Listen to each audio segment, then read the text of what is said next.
Hello everyone, welcome to biotic sapiens. So ये आपका question आया था दिसंबर 2024 मॉर्निंग शिफ्ट के अंदर।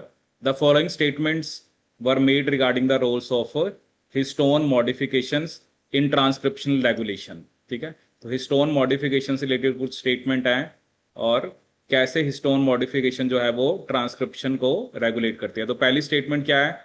Acetylation of histone is generally associated with transcriptional repression by making the chromatin more compact। ये बिल्कुल गलत है, पहले भी ऐसा क्वेश्चन हमने करा था। एसिटाइलेशन तो ट्रांसक्रिप्शन को हमेशा एक्टिवेट ही करती है, तो ये स्टेटमेंट गलत है। Methylation of histone can activate और repress transcription depending on the specific residue modified. ये स्टेटमेंट बिल्कुल सही है, क्योंकि मिथाइलेशन डिपेंड करता है, जैसे H3K9 की मिथाइलेशन होती है तो वो ट्रांसक्रिप्शन को रिप्रेस करता है, बट कुछ पोजीशंस की हिस्टोन के अंदर मिथाइलेशन होने से ट्रांसक्रिप्शन एक्टिवेट होते हैं। तो सेकंड स्टेटमेंट बिल्कुल सही है। Phosphorylation of histone occurs in response to DNA damage and can influence gene expression.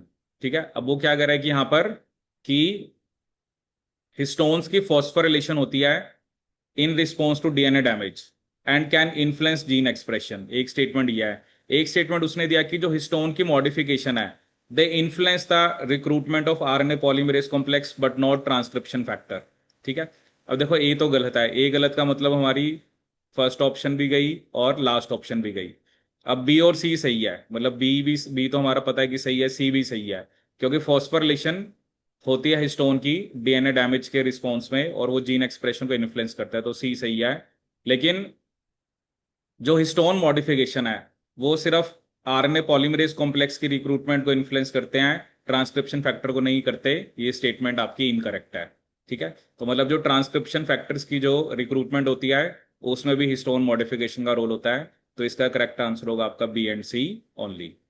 So this is all about this video. Thank you so much.